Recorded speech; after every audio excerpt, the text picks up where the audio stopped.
नमस्कार, मैं किरण मुंदड़ा, तेजस्विनी महिला मंच की संस्थापिका और 2023 की स्वच्छता की ब्रांड एम्बेसडर। बहुत बहुत धन्यवाद नागपुर महानगर पालिका का, जिन्होंने हमारे कार्य के बारे में शोध किया और आज यहाँ तक पहुँचाया। 2018 से हम लोग स्वच्छता के लिए कार्य कर रहे हैं। तेजस्विनी महिला मंच की उत्पत्ति ही इस तरह से हुई कि हमने जब देखा अपने आसपास तो किस तरह का वातावरण है और किस तरह के कार्य करने चाहिए। हमेशा मन में एक विषय ये रहा कि ऐसा कार्य हो कि जिसका वास्तव में जिसकी ज़रूरत हो, समाज को ज़रूरत हो, देश को, राज्य को ज़रूरत हो, हम इस तरह से कार्य लेकर आगे बढ़ें। तो हमारे आसपास जो सबसे पहले नज़र आया वो आई अस्वच्छता, पर्यावरण। तो हम लोगों ने सोचा कि इस तरह से कार्य करना चाहिए। तो हम पहले 12 महिलाएं इसमें जुड़ी और उसके बाद हमने स्वच्छता और पर्यावरण के लिए कार्य करना शुरू किया। तो सबसे पहले ये नज़र आया कि सफाई कर्मी रोज सफाई कर रहे हैं, लेकिन उसके बावजूद भी स्वच्छता नहीं है, क्योंकि उनके जाने के बाद दुकान वाले, घर के लोग सब अपना कचरा वहाँ डाल रहे हैं। तो हमने इस पर संशोधन करना आरंभ किया और एक योजना बनाई। योजना हमारी ऐसी थी कि सफाई कर्मी जो है वो थैंकलेस जॉब है, उनका कोई धन्यवाद नहीं करता, जबकि उनका कार्य बहुत बड़ा है। तो उन्हें धन्यवाद करना, उन्हें पुरस्कृत करना, उन्हें मोटिवेट करना और साथ ही साथ नागरिकों को जन जागृति करना कि आपको अपना कचरा कहाँ डालना चाहिए, अपने कचरे की क्या से व्यवस्था करनी चाहिए। इन सारी चीज़ों को लेकर हमने एक प्लान बनाया। उस समय महापौर थी नंदाताई जीचकार। हम उनके पास अपना प्लान लेकर गए, वो बहुत खुश हुई और उन्होंने हमें जोन 2 यानी कि धर्मपेट की जिम्मेदारी दी कि आप इस जोन में करके दिखाइए, तब हम आगे बढ़ते हैं। और धर्मपेट जोन को हमने लिया। हमने यहाँ पे सबसे मुलाकात की, सफाई कर्मियों के साथ मीटिंग ली। ये उनके लिए पहली बार था कि कोई उनके साथ बैठकर चाय पी रहा है, समोसे खा रहा है। तो ये उन्हें लगा कि ये ग्रुप जो आया है वो कुछ अलग करने वाला है। तो उन्होंने भी हमारे साथ अपने कार्य करने की सहमति जताई और वो जब हमारे साथ जुड़े तो परिणाम बहुत अच्छे आने लगे। इसके रिजल्ट में धर्मपेट जोन काफ़ी आगे आ गया और स्वच्छता में भी हम लोगों ने काफ़ी अच्छा स्कोर किया। उसके बाद ऐसा हुआ कि जहाँ पर कचरा डंप होता है, जिसे ब्लैक स्पॉट कहते हैं, वो हमें बताए गए कि ब्लैक स्पॉट को हम क्लियर नहीं कर पा रहे हैं, एनएमसी नहीं कर पा रही है, कर्मचारी नहीं कर पा रहे हैं, तो आप वहाँ देखिए। तो सबसे पहले हमें तेलीपुरा मिला, बर्डी का तेलीपुरा एरिया।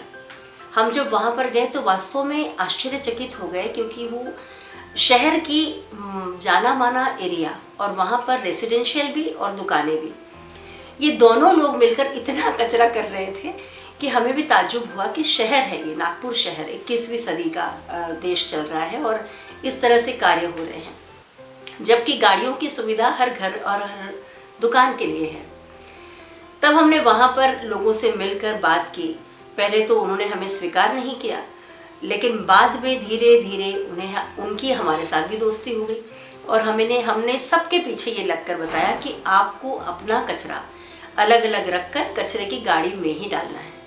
और दुकान वालों से भी रिक्वेस्ट की, उनके पास गाड़ी नहीं आती थी, वहाँ पे गलियाँ छोटी थी, तो उसके लिए गाड़ी वाले से भी बात करके हमने वो भी तैयारी की और वहाँ पर शाम के लिए कचरे की गाड़ी का निर्मित वहाँ पे करवाई, वहाँ पे स्वीकृति दिलवाई।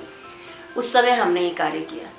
तो वो लोग समझ गए कि मतलब एरिया भी ऐसे जागरूक हो जाता है कि जो आए हैं वो हमारे पक्ष के लिए कार्य कर रहे हैं, हमें उसमें से कुछ नहीं चाहिए, निस्वार्थ भाव से हम उसमें काम कर रहे हैं। तो उनके साथ भी हमारे सहयोग बढ़ता रहा। इस तरह से हमने वहाँ पे 3 ऐसे क्षेत्र थे जिन्हें हमने क्लीन किया। और हमारा एक है कि हम जब उस जगह को क्लीन कर लेते हैं, रोज़ सुबह शाम जाते हैं, सुबह 5:30 बजे से हर 2 घंटे में वहाँ कचरा आता है। हर 2 घंटे में जैसे जो फ्री होता है अपना कचरा लाके डालता है।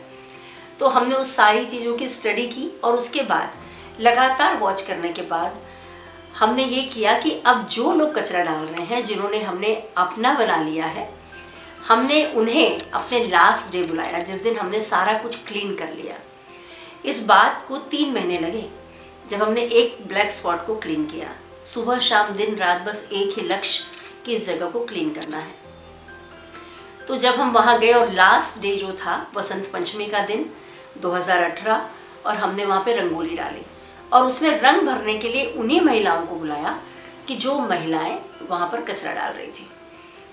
तो उन्हें भी बहुत अच्छा लगा कि उनका एरिया स्वच्छ हुआ है, उन्हें गुलाब का फूल दिया गया, उनका सम्मान किया गया और साथ में उन्हें धन्यवाद का पत्र भी हमने दिया। ऐसे हमने सारे दुकानदारों के साथ किया और वहाँ के नागरिकों के साथ किया। तो मुझे यकीन है कि आज तक तेलीपुरा वाले भी हमारी बात सुनते हैं, मानते हैं और अपना क्षेत्र जो है वो स्वच्छ रखते हैं। उसके बाद तो ये सिलसिला चलने लगा, जहाँ भी ब्लैक स्पॉट होते हमें खबर आती कि आपको वहाँ जाना है और ये हमारा जैसे महत्वपूर्ण कार्य हो गया। और अब तक हमने इस जोन में 15 ऐसे ब्लैक स्पॉट हैं जो हमने क्लियर किए हैं।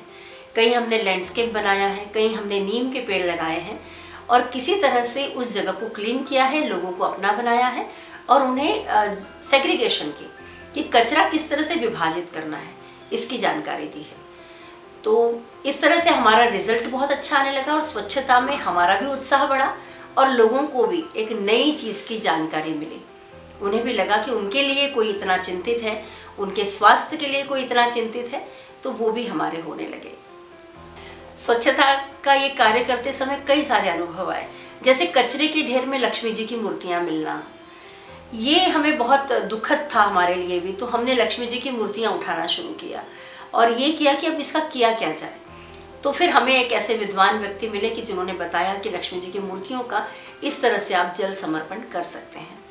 तो हमने वो भी कार्य किया और इसको देखते हुए हमें ध्यान आया कि कचरे में प्लास्टिक की मात्रा बहुत ज़्यादा है।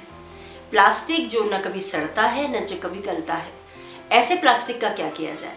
तो हमने प्लास्टिक पर कार्य शुरू किया और आज हम प्लास्टिक पर कार्य करते करते ऐसे हो गए हैं कि अपने घर का प्लास्टिक हम बाहर नहीं देते और ऐसी हम जन जागरूकता के लिए कार्य करते हैं। हमारे ग्रुप में अभी 115 महिलाएं हैं जो हर कोई अपने घर का प्लास्टिक अपने ही पास रखती है। इस तरह से कचरा बहुत कम हुआ। हमारे यहाँ जो किचन वेस्ट निकलता है उसका हम कंपोस्टिंग तैयार कर लेते हैं और जो सूखा कचरा होता है जैसे प्लास्टिक होता है, खड्डे होते हैं, इन सबको अलग रख लिया जाता है। प्लास्टिक को हम डंप कर लेते हैं। उसके लिए हमें जोन ने भी एक जगह दी है, हमने सारा प्लास्टिक वहाँ पे एकत्र किया है। अब उस प्लास्टिक का क्या होगा, उस प्लास्टिक के बारे में बहुत संशोधन करके एक यूनिट डालने का हमने कार्य आरंभ किया है, जिसमें हम प्लास्टिक का फ्यूल बनाएंगे और प्लास्टिक के ब्रिक्स बनेंगे। बहुत सारे संशोधन के बाद ये रिजल्ट मिला हमें। हम भी सोच रहे थे कि फैब्रिक बनाया जाए या फिर रोड बन रही है उसमें डाला जाए, लेकिन वो बहुत छोटे छोटे कार्य थे। लेकिन ये जो कार्य आया है इसमें कई सारा प्लास्टिक आपका एक साथ निकल जाएगा और उसका फ्यूल बनके बहुत योग्य उसका निर्माण होगा। फ्यूल बनेगा और उसके ब्रिक्स बनेंगे, कई सारे ऐसे प्रोडक्ट बनेंगे जो प्लास्टिक की वजह से मजबूत रहे। तो इस तरह से हमारे प्लास्टिक पर हमने काफ़ी अच्छा कार्य किया है। और अभी हमारी आज़ादी का 75वां महोत्सव चल रहा है, तो हमने उसमें भी कई लोगों को हमने एक बैग बनाई है, वो बैग मैंने डिस्ट्रीब्यूट की है। उसमें आप महीने भर का प्लास्टिक जमा करिए और वो प्लास्टिक जमा होने के बाद महानगर पालिका की गाड़ी या फिर तेजस्विनी मंच को आप दे सकते हैं। हम ये सारा प्लास्टिक जमा कर रहे हैं। जितना कचरा कम हम कर सकते हैं उतना कचरा कम करना चाहिए। कचरे का व्यवस्थापन हर व्यक्ति को आना चाहिए। मेरा कचरा मेरी जिम्मेदारी, इस रूल को हर व्यक्ति ने फॉलो करना चाहिए।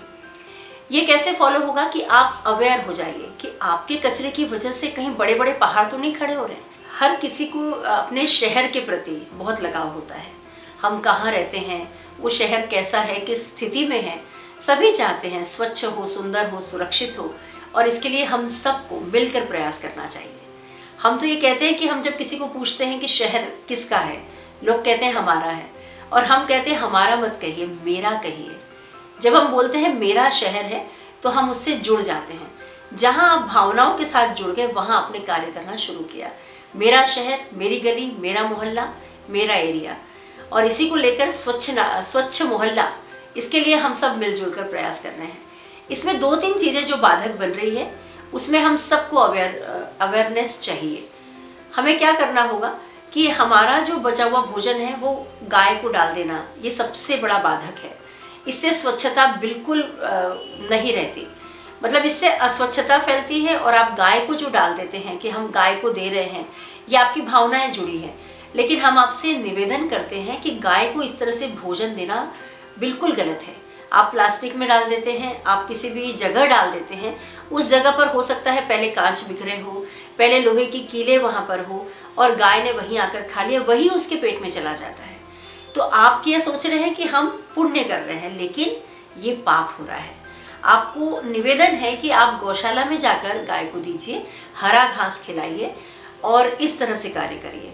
आप लोग पेट पालते हैं, डॉग की इतनी बड़ी समस्या है, आपने पाला है, लेकिन आप उसे घुमाने और शौच करवाने के लिए गलियों में ले जाते हैं, रास्तों में ले जाते हैं, किसी के भी बंगलों के सामने, किसी के घर के सामने आप जब उसे पॉटी करवाते हैं तो सोचिए कितनी बड़ी तकलीफ होती है। पाला आपने है, आपकी जिम्मेदारी है कि आप अपने पेट को सही जगह पर पॉटी कराएं और उसके बाद उसे उठाने की भी जिम्मेदारी खुद लें। यदि ये 2-3 चीज़ों पर आप ध्यान देंगे तो हम सभी स्वच्छ, सुंदर और सुरक्षित शहर के वासी बनेंगे। हम सब के प्रयास से हमारा शहर टॉप पर आएगा, ये हमारा सबका विश्वास है।